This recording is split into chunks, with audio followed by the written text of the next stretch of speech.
Hello everyone, welcome to my channel. इस video के अंदर एक्सरसाइज 8.2 का क्वेश्चन 2 का सॉल्यूशन समझेंगे।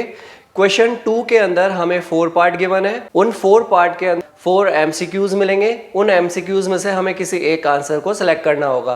तो स्टार्ट करते हैं इसका सॉल्यूशन। क्वेश्चन 2 के फर्स्ट पार्ट के अंदर हमें गिवन है 2 tan 30 degree upon 1 plus tan square 30 degree. अभी इस इक्वेशन को हमें सॉल्व करना होगा और इन चारों में से देखना होगा कौन सा आंसर इसका करेक्ट है। तो अभी हम इसके अंदर वैल्यूज़ को रखते हैं। तो 2 tan 30 की वैल्यू होती है 1 upon √3 upon 1 plus tan square 30। अब tan 30 की वैल्यू 1 अपॉन √3 है और इसका करते हैं स्क्वायर। तो मल्टीप्लाई कर रहे हैं हम।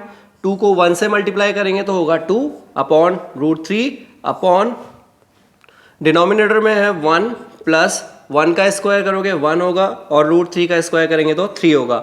तो अभी हम ये तो एज इट इज़ रखते हैं, ये डिनोमिनेटर पार्ट है, इसको आगे सॉल्व करते हैं। तो इसको सॉल्व करेंगे तो 2 अपॉन √3 तो हमने एज इट इज़ रखा, अपॉन इसका एलसीएम लोगे तो ये होगा 3। अब 3 को 1 से मल्टीप्लाई करेंगे तो होगा 3 प्लस 1, क्योंकि 3 की टेबल में 3 का डिवाइड 1 टाइम जाता है। 1 को 1 से मल्टीप्लाई करेंगे तो 1 ही होगा। इसको और सॉल्व करते हैं। 2 अपॉन √3 अपॉन 3 प्लस 1 ये होगा 4 अपॉन 3। अब क्या करें, अभी हमने फर्स्ट क्वेश्चन के अंदर भी देखा था इस तरह की प्रॉब्लम को हम किस तरह से सॉल्व करते हैं। तो a अपॉन बी और अपॉन सी अपॉन डी, अगर इस तरह का कोई केस होता है तो उसके अंदर a अपॉन बी तो हम एज इट इज़ रखते हैं और नीचे वाला जो पार्ट होता है उसको रेसिप्रोकल करके ऊपर मल्टीप्लाई करा देते हैं। सेम यही प्रोसेस इसके अंदर कर रहे हैं। तो हम 2 अपॉन √3 को तो एज इट इज़ रखेंगे अपॉन और नीचे वाले नंबर को रेसिप्रोकल करके मल्टीप्लाई कराते हैं। तो ये हो जाएगा 3 अपॉन 4। 2 से 4 को कैंसिल कर सकते हैं 2 टाइम्स। अभी जो 3 है, 3 को हम इस तरह से लिख सकते हैं √3 इंटू √3, क्योंकि √3 इंटू √3 3 होता है। तो 3 को मैंने ब्रेक करा और इसको लिखा √3 इंटू √3 और डिनोमिनेटर में 2 अपॉन √3 है। तो √3 से √3 कैंसिल करते हैं तो इसका फाइनल आंसर होगा √3 अपॉन 2। अभी √3 अपॉन 2 ऑप्शन के अंदर गिवन नहीं है। ऑप्शन के अंदर हमें ये चेक करना है कि कौन सी ऐसी वैल्यू है जिस पर √3 अपॉन 2 आंसर मिलता है। तो अगर हम फर्स्ट ऑप्शन देखते हैं sin 60, जो कि होता है √3 अपॉन 2, यही हमारा आंसर हो गया। cos 60 की वैल्यू हम देखते हैं तो 1 अपॉन 2 होता है। tan 60 की वैल्यू देखते हैं तो √3 होता है और sin 30 की वैल्यू 1 अपॉन 2 होता है। तो हमारे आंसर से √3 अपॉन 2 मैच कर रहा है, जो कि ऑप्शन है ऑप्शन ए। तो फर्स्ट क्वेश्चन का आंसर होगा sin 60। सॉल्व करते हैं क्वेश्चन 2 का सेकंड पार्ट। क्वेश्चन 2 के सेकंड पार्ट के अंदर हमें क्वेश्चन गिवन है 1 minus tan square 45 upon 1 plus tan square 45। तो अभी हम इसको सॉल्व करते हैं। तो इन चारों में से कौन सा इसका सही आंसर होगा, तो हम इसके अंदर वैल्यू को पुट करते हैं। तो 1 एज इट इज़ रखा, tan स्क्वायर 45, tan 45 की वैल्यू 1 होती है और इसने 1 का tan स्क्वायर 45 का स्क्वायर कराया, स्क्वायर किया, इसलिए हमने भी 1 का स्क्वायर किया अपॉन 1 प्लस, अब tan 45 की वैल्यू 1 होती है और इसका पूरे का स्क्वायर करना है। तो इसका स्क्वायर ओपन करेंगे, 1 का स्क्वायर तो 1 ही होता है, तो इसको मैं लिख सकता हूँ 1 माइनस 1 अपॉन 1 प्लस 1। तो 1 माइनस 1 करोगे तो 0 अपॉन 2 होगा। अब हम यहाँ पे एक बात ये जानते हैं कि न्यूमरेटर में अगर 0 हो और डिनोमिनेटर में कोई भी नंबर हो तो उसका रिजल्ट 0 ही होता है। तो इसको हम इसका फाइनल आंसर लिखते हैं 0। तो अभी इन चारों ऑप्शन के अंदर हमें 0 साफ दिख रहा है ऑप्शन डी के अंदर। तो इस क्वेश्चन 2 का आंसर होगा 0। सॉल्व करते हैं थर्ड पार्ट। क्वेश्चन 2 का थर्ड पार्ट थोड़ा सा डिफरेंट क्वेश्चन है। इस क्वेश्चन के अंदर हमें एक तो LHS दिया और RHS दिया। LHS है sin 2a is equal to 2 sin a। अब ये पूछना चाह रहा है यहाँ पे जो a है, यहाँ इस a की वैल्यू क्या रखें जिससे ये दोनों इक्वल हो जाए, LHS और RHS इक्वल हो। तो हम क्या कर रहे हैं, ऐसे क्वेश्चन के अंदर ऑप्शन से ही हम इन क्वेश्चंस को सॉल्व करेंगे। जैसे फर्स्ट ऑप्शन इसमें 0 डिग्री दे रखा है तो हम ऑप्शन ए लेते हैं और इससे चेक करते हैं क्या ये दोनों इक्वल हो रहे हैं क्या। तो ऑप्शन ए मैं ले रहा हूँ। ऑप्शन ए से a की वैल्यू हम लेते हैं 0 डिग्री। अगर 0 डिग्री रखने पे LHS और RHS इक्वल हो जाते हैं तब तो हम इसी को ऑप्शन को टिक करेंगे। अदरवाइज हम सेकंड ऑप्शन लेंगे, a की जगह 30 रखेंगे, फिर a की जगह 45 रखेंगे और a की जगह 60 रखेंगे। इस तरह से हम चेक करके देखते हैं कि इसका LHS और RHS किस वाले एंगल से हो रहा है। तो अभी हम ऑप्शन ए ले रहे हैं, sin 2 इंटू, क्योंकि मल्टीप्लाई में है, a की जगह हमने 0 रखा तो 0 रखते हैं, is equal to 2 into sine A को हम रिप्लेस कर रहे हैं 0 से, तो 2 को 0 से मल्टीप्लाई करेंगे तो 0 होगा, तो मैं इसको लिख सकता हूँ sine 0 is equal to 2 into sine 0।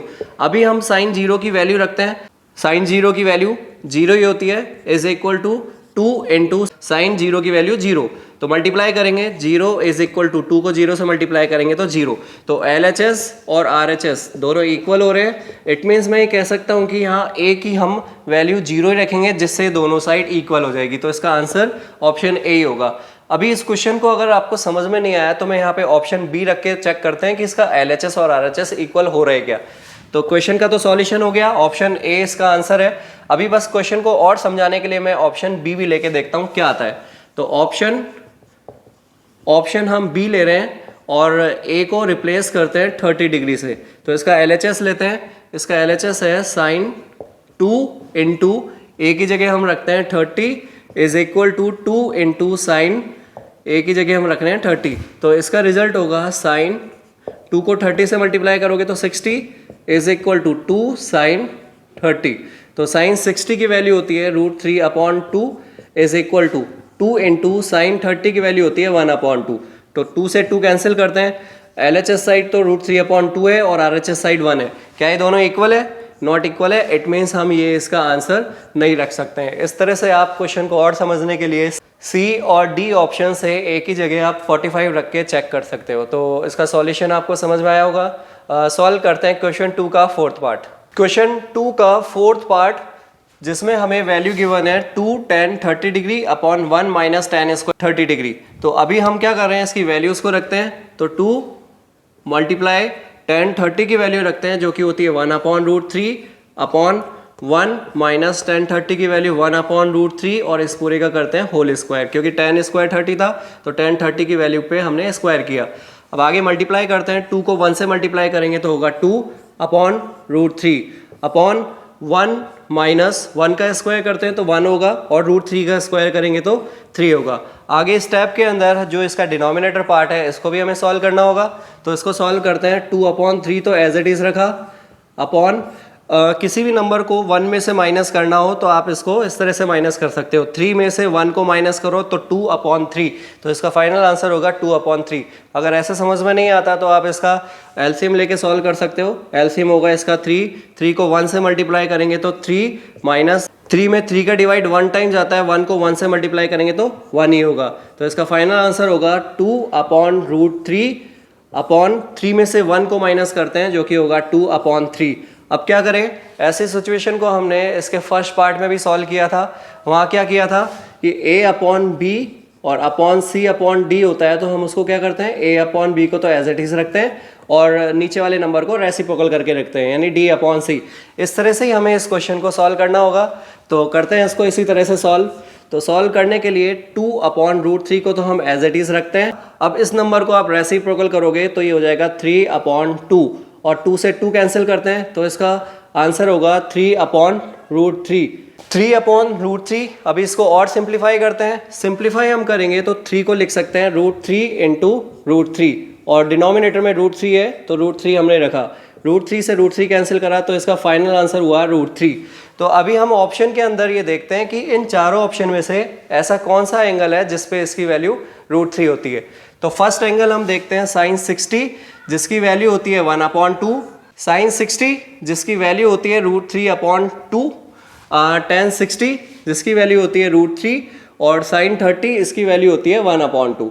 तो क्वेश्चन के अंदर हम ऑप्शन सी को टिक कर सकते हैं क्योंकि क्वेश्चन में हमारा आंसर √3 था तो इसका ऑप्शन होगा tan 60 जिसकी वैल्यू √3 होती है।